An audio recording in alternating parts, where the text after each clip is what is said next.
Hello. The rain pounded relentlessly against the windows, as if nature itself were in a fury, drowning out the distant sounds of the city streets below. I sat at the dining table, cocooned in the warmth of an oversized sweater. A soft, yellow light from the lamp cast a gentle glow over the pages of a book. Though I wasn't really reading it, my mind was somewhere else, focused on the storm outside. The world beyond felt far away, muffled by the storm's roar, and inside, the stillness pressed heavily, almost suffocating. Then it came. 3 sharp knocks at the door slicing through the silence. I jolted in my seat, my heart thundering in my chest as I checked the time. 11:47 p.m., late enough to raise the hairs on the back of my neck. I stood, moving toward the door, though hesitation kept me frozen for a moment. The knocks came again, louder, more insistent this time.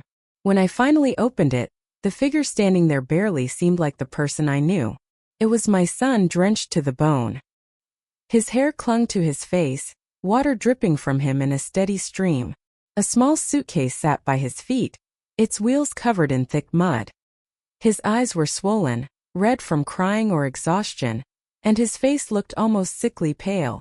He was a mere shadow of the vibrant person I once knew. His warmth, his joy, all gone. "Hey," he said, his voice rough and strained, almost swallowed by the storm's fury. "Come in," I urged, pulling him inside before he could freeze out there. He didn't resist, but his movements were slow, stiff, as though the weight of his body had grown too much to bear. I took the suitcase from him, setting it down by the door as he stood there, dripping onto the floor, his arms hanging limply at his sides. My mind raced with questions I couldn't bring myself to ask. Why are you here? What happened? Why didn't you call?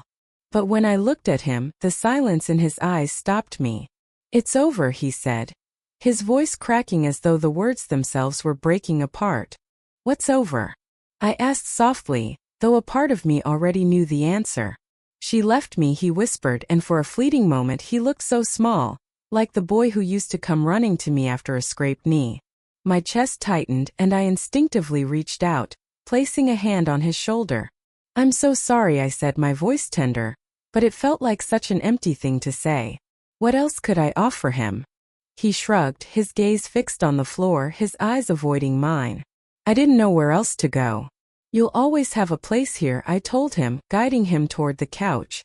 "Let's get you out of those wet clothes," I suggested. "You can change in the bathroom." I went to make him a cup of tea, a small act of care that seemed to ground me in that moment. By the time he returned, dressed in an old hoodie and sweatpants, I had already set out the tea on the coffee table.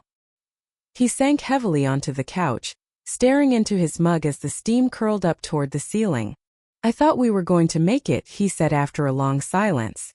I sat beside him, close enough to offer comfort but not so close that I might overwhelm him. "What happened?" I asked gently. He paused, his fingers clutching the mug so tightly his knuckles turned white. "I don't know. Maybe I missed the signs. Maybe she just stopped loving me," he murmured. The rawness in his voice was almost unbearable. I reached for his hand, but he pulled away, not out of rejection, but because he was too lost in his own grief. "I did everything I could," he said, his voice rising slightly. "I thought if I just worked harder, if I showed her how much I loved her, it would fix things." "It's not your fault," I said firmly, trying to anchor him in those words. "But it feels like it is," he replied, finally meeting my eyes. His gaze was raw, full of pain and unshed tears. "I gave her everything, and it still wasn't enough. What does that say about me?" "It means you loved her," I said gently.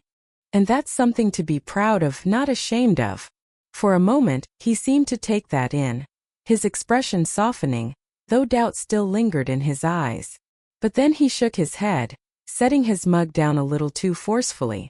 "I need air," he muttered, heading toward the balcony. I followed him, watching as he leaned heavily against the railing. The rain, now a soft patter, was little more than background noise. Below, the city lights stretched out in a tapestry of distant warmth against the cold, dark night. "I feel like I'm falling apart," he admitted, his voice barely a whisper. "You're not," I replied, standing next to him. "You're just hurting. And that's okay." He turned to face me, his eyes searching mine, as though he were looking for some answer. some reason to believe that the pain would end. How do you keep going? He asked quietly. How do you make it when everything is falling apart? I thought about the years after his father left, how I had slowly picked up the pieces of myself. One day at a time, I said, my voice steady. And you don't have to do it alone. He didn't speak for a long while. Then, without warning, he wrapped his arms around me, holding me close, as if I were the only thing that hadn't crumbled in the storm of his life. I'm sorry, he whispered, his voice muffled against my shoulder. There's nothing to be sorry for, I replied, my own voice thick with emotion. We stayed like that, two figures against the storm, the weight of the night pressing down on us. But as I held him, I felt a tiny spark of hope. A flicker that, even in brokenness, there's a chance to heal. Why don't you get comfortable? I'll start on lunch, I suggested. He didn't answer right away but eventually made his way upstairs. I moved into the kitchen, chopping vegetables for a simple soup. The steady rhythm of the knife against the cutting board was calming, a way to keep my mind from wandering too far into worrying thoughts. When he finally came back down, his hair was still damp from a shower, and he looked a little more rested. He sat at the table, his gaze fixed on his hands as I set a bowl in front of him. Thanks, he murmured. We ate in silence, the only sound being the soft clink of our spoons against the porcelain bowls. I wanted to ask him how he was doing, if being here was helping him at all, but I knew pushing wouldn't do any good. Instead, I waited, letting the quiet stretch on until he was ready to speak. Finally, he broke the silence. Do you think people can just stop loving someone? His voice was barely audible, as if the question itself carried too much weight. I set my spoon down and folded my hands in front of me. I think love changes, I replied carefully. Sometimes it turns into something else. Other times it fades. But I don't think it ever truly disappears. He didn't look up. His eyes were still fixed on the soup in front of him. Feels like I wasn't enough. Like if I'd done something differently, maybe she would have stayed. It's not about being enough, I said gently. Sometimes people leave because they're searching for something they can't even name. Doesn't mean you failed. He didn't respond right away. After a long pause, he sighed and leaned back in his chair. I don't know how to move on from this. You don't have to figure that out right now, I told him. It's okay to take your time. He nodded, but the tension in his shoulders didn't ease. Later that afternoon, we decided to take a walk. The trail behind the cabin led us to a small clearing by a stream, a place I remembered well from my childhood. The path was muddy from the rain, and we had to tread carefully to avoid slipping. When we reached the clearing, he stood at the edge of the stream, his eyes following the water as it rushed over the smooth stones. It's quiet here, he said after a while. Sometimes quiet is what we need, I replied. He turned to look at me then, his expression softer than it had been all day. I don't think I ever told you how much I appreciate you, he said, his voice sudden and sincere. I wasn't expecting it, but I smiled. You don't have to say it. No, I do, he insisted, his brow furrowing. You've always been there for me. Even when I didn't deserve it. Of course I've been there, I said. That's what family is for. He stepped closer and for a moment, his gaze felt so intense that it made my breath catch. Then, without warning, he leaned in and kissed me on the cheek. A brief gesture, but one that lingered in the silence that followed. I blinked, unsure of how to respond, but before I could say anything, he pulled away and shoved his hands into his pockets. I should head back, he muttered, already turning toward the trail. Okay, I said, my voice steady, though inside I felt a swirl of emotions I couldn't quite name. The walk back to the cabin was quieter, the space between us filled with unspoken thoughts. I wasn't sure what to make of what had just happened, but I decided to push the confusion aside for the moment. That evening, as the sun sank below the horizon, we sat by the fire. The crackling flames filled the room with warmth. He seemed more at ease, his shoulders less tense, his expression more open than it had been earlier. It's going to take time, I said, breaking the comfortable silence. But you'll get through this. I know you will. He looked at me, his eyes reflecting the flickering firelight. And for the first time since he'd arrived, he smiled. It was small, barely noticeable, but it was real. Thanks, Mom, he said softly. And in that moment I felt like maybe we were both beginning to heal. The next morning the soft light of dawn filtered through the old curtains, casting golden streaks across the wooden floor. The house was quiet, except for the occasional creak of the beams adjusting to the warmth of the sun. I was in the kitchen, pouring myself a second cup of coffee when I heard footsteps on the stairs. He appeared in the doorway, his hair messy, still wearing the hoodie he'd slept in. "Morning," he mumbled, rubbing the back of his neck. "Morning," I replied with a small smile, sliding a mug across the counter toward him. He took it, cradling it in his hands for a moment. We stood there in silence, the calm between us feeling fragile, like the stillness before a storm. "You sleep okay?" I asked, trying to gauge how he was feeling. He nodded vaguely, his eyes fixed on the dark surface of his coffee. "Yeah, better than I thought I would." I let that answer stand, not wanting to press him further. Instead, I busied myself with tidying the counter, my thoughts drifting toward the attic. It had been years since anyone had ventured up there.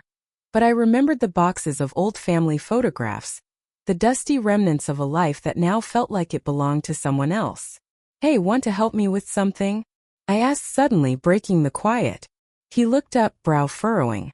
"What kind of something?" "There's a lot of junk in the attic that needs sorting," I said.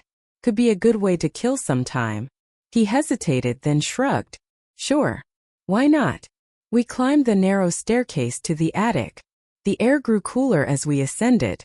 The door creaked on its hinges when I pushed it open, revealing a dimly lit space filled with boxes, trunks, and furniture draped in white sheets. Dust motes danced in the slivers of sunlight that filtered through the small window. "This place hasn't changed at all," he said, a hint of nostalgia in his voice.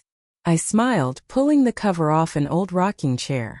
"Feels like stepping back in time, doesn't it?" He didn't answer right away, already drawn to a stack of boxes labeled in my father's neat handwriting. He crouched down, peeling the tape off one and lifting the lid.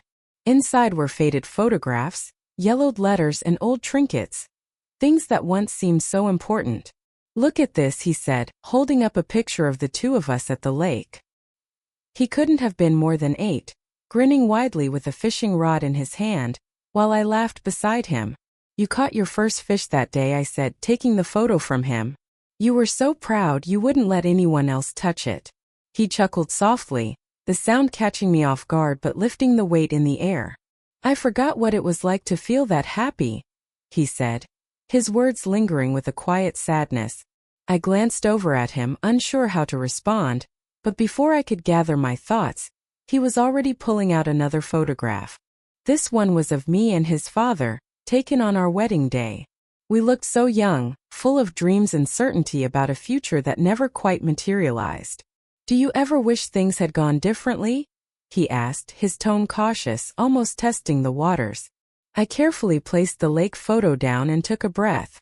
"Sometimes," I said honestly, "but I've learned to be grateful for what I had, even if it didn't last as long as I thought it would." He nodded slowly, his eyes lingering on the photo.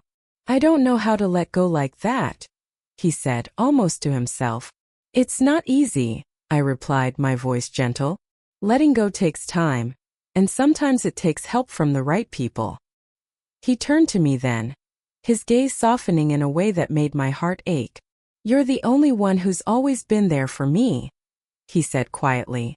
I instinctively reached out and placed my hand on his arm.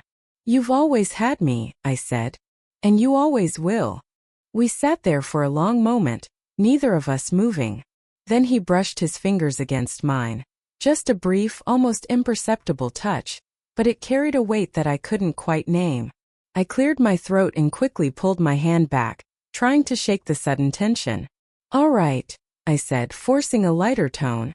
"Let's see what else we can find in these boxes." The rest of the morning passed quickly as we sorted through the attic's forgotten treasures.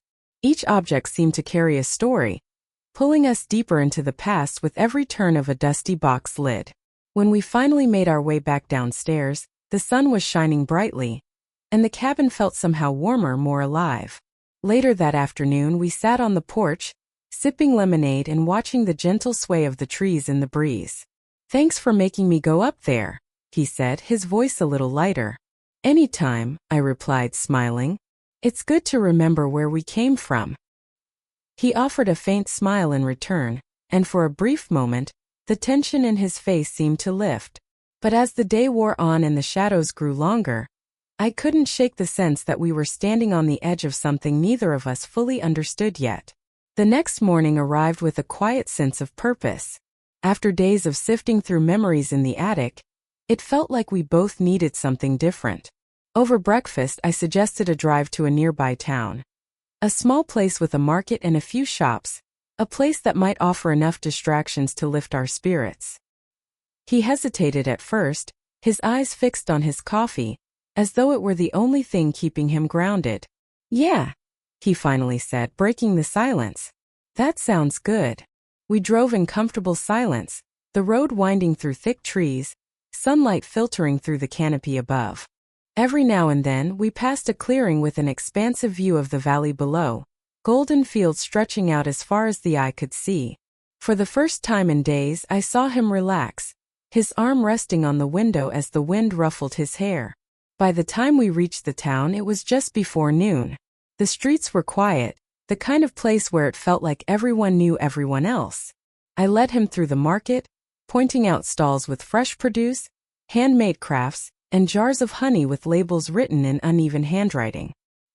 He didn't speak much but followed along, occasionally picking up an item and inspecting it with mild curiosity. When we stopped for ice cream at a small parlor, I caught a glimpse of a smile tugging at his lips as he watched a group of kids playing tag around the fountain. It's nice here, he said quietly, almost to himself. It is, I agreed. Sometimes a quiet place is exactly what we need. The rest of the afternoon felt easy, almost normal. But as we made our way back to the cabin, the car suddenly jerked, a sharp clunk echoing from beneath us. What was that? He asked, sitting up straight. I pulled over, the car sputtering to a stop before going completely silent. The woods surrounding us felt still, the only sound the distant hum of cicadas. Stay here, I said, getting out to check. But of course he followed anyway, crouching beside me as I inspected the tires and peered under the hood. Do you even know what you're looking for? He asked, half smiling. Not really, I admitted, brushing my hands on my jeans. We both chuckled then.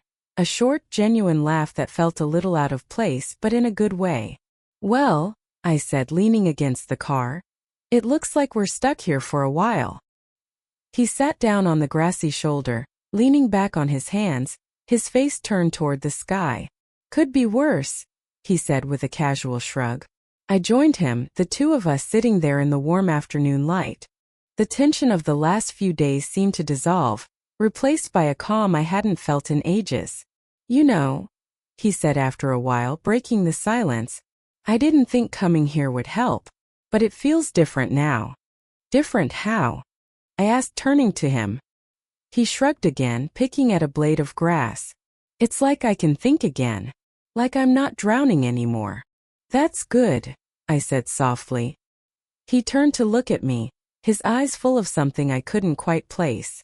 It's because of you, he said simply. I felt a lump in my throat, but I smiled, my voice steady. I think you're stronger than you realize. You're just starting to see it. The moment hung between us, suspended in the warm light. Before I could say anything more, he leaned over and kissed me on the cheek, so quickly that it almost didn't register before he pulled back. His face flushed and he quickly looked away. Sorry, he muttered. It's okay, I said, my voice steadier than I felt. Before the silence could turn awkward, the sound of an approaching car caught our attention. I stood, waving down an old pickup truck that pulled over. The driver, a man in his 50s with weathered hands, offered to help as he tinkered under the hood.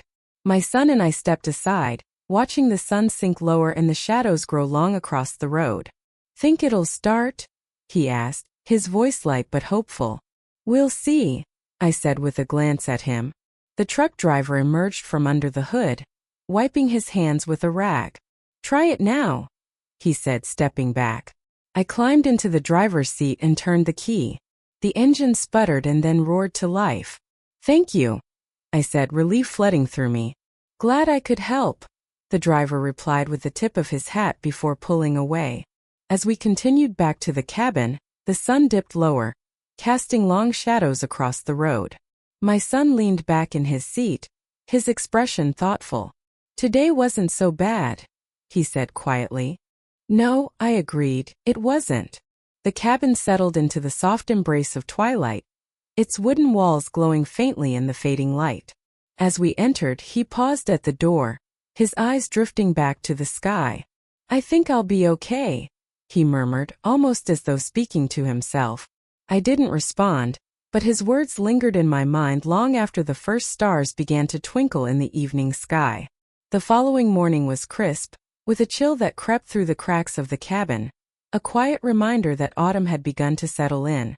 I woke to the faint sound of footsteps below, followed by the clink of dishes. It was clear he was already up. After throwing on a sweater, I made my way downstairs, the rich scent of brewing coffee filling the air. "Morning," he said without looking up, his focus entirely on pouring 2 cups of coffee. His tone was lighter, almost effortless, as though the heaviness of the past few days had begun to lift. "Morning," I answered, sitting at the table where he placed my cup in front of me. "We should probably stock up today," he suggested, nodding toward the pantry. "We're running low on just about everything." It felt like a shift, a small but meaningful step forward. "Sounds good to me," I replied, taking a sip. The drive into town felt different this time. It wasn't the suffocating silence of before, but a quieter kind of companionship, the kind that fills the space between two people with comfort instead of tension. The radio hummed softly, occasionally interrupted by a crackle of static, as we passed through the winding roads, the hills rolling out on either side. The small grocery store was bustling, locals chatting as they navigated the aisles. He pushed the cart while I grabbed the essentials: bread, eggs, fresh produce. As we rounded a corner, I froze. There she was, his ex-girlfriend.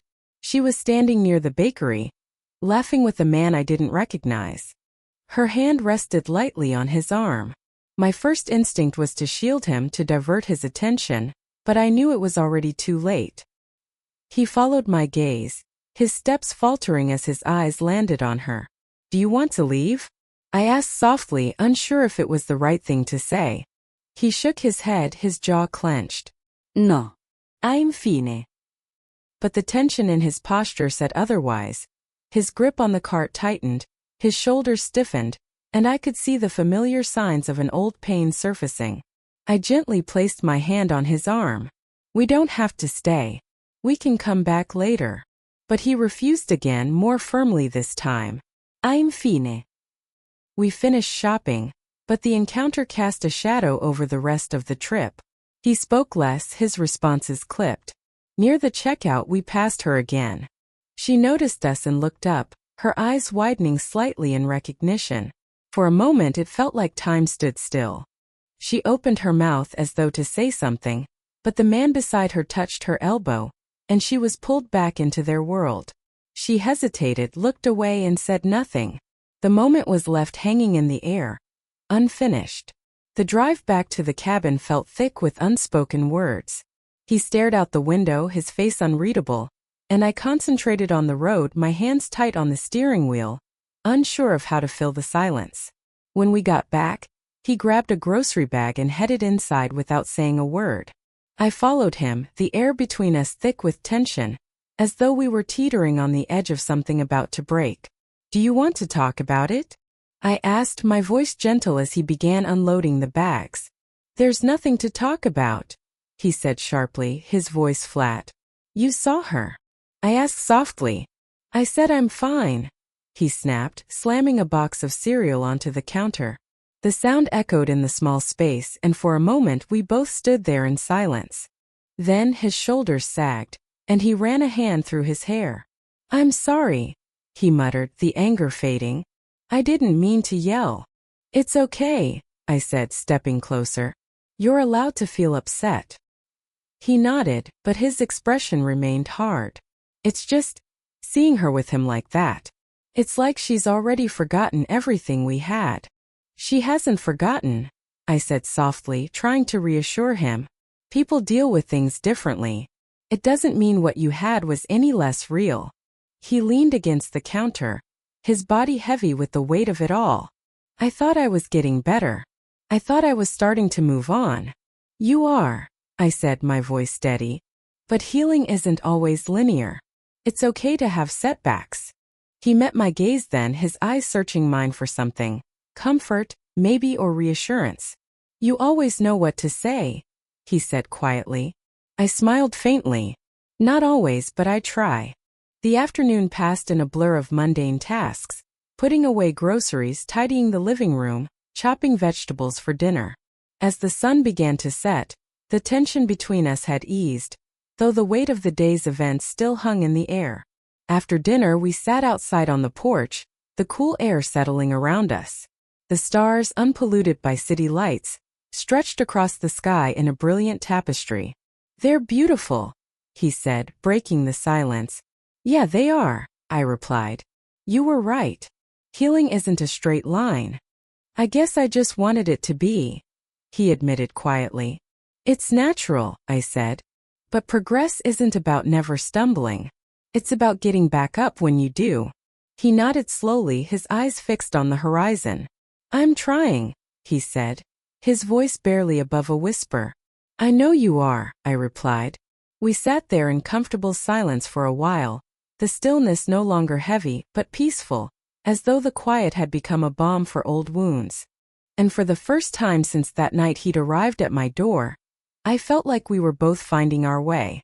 Later, as the fire crackled softly in the hearth, we sat on the old couch, a blanket draped over our laps, the remnants of dinner still left on the table. The room was warm, the sound of the wind outside blending with the warmth inside. I've been thinking, he said suddenly, breaking the silence. About what? I asked, glancing at him. He hesitated, his fingers absently tracing the fabric of the couch. About everything. About what comes next. His words carried weight, like he was standing on the edge of something. Over the past few weeks, I had watched him grapple with his grief, slowly finding pieces of himself again, inching toward hope. Now it felt like he was ready to face the future. I can't stay here forever, he said, his voice steady but tinged with uncertainty. Hiding away, avoiding everything. It's not who I want to be anymore. I reached over, placing a hand on his arm. You don't have to have it all figured out at once, I said gently. But you're right. You deserve more than this. More than holding on to something that isn't there anymore. He nodded, his jaw tightening. I think I'm ready to go back. Back to the city. Back to my life. Even if it's hard. My heart swelled with pride, though there was a pang of sadness too. The time we'd spent here had brought us closer in ways I hadn't expected. Letting him go meant letting this chapter end. I'll miss you being here, I admitted softly. I'll miss it too, he said. But I'll come back. Not like this though. Next time it'll be different. I smiled, squeezing his arm. It'll be better. We sat quietly for a while longer, the fire casting soft shadows on the walls. Then he shifted, pulling a small box from his pocket. My breath caught as he held it out to me. What's this? I asked, barely above a whisper. Open it, he said. I carefully lifted the lid, finding a small silver pendant inside, engraved with a delicate tree. It's beautiful, I said, my throat tight with emotion. It reminded me of this place, he said, his voice soft. Of everything it gave us. I blinked back tears, clutching the pendant close to my chest. Thank you, I whispered, my voice trembling as the firelight flickered and faded. We both turned to look out the window at the endless stretch of stars, and in that moment, I felt the quiet promise of something new on the horizon.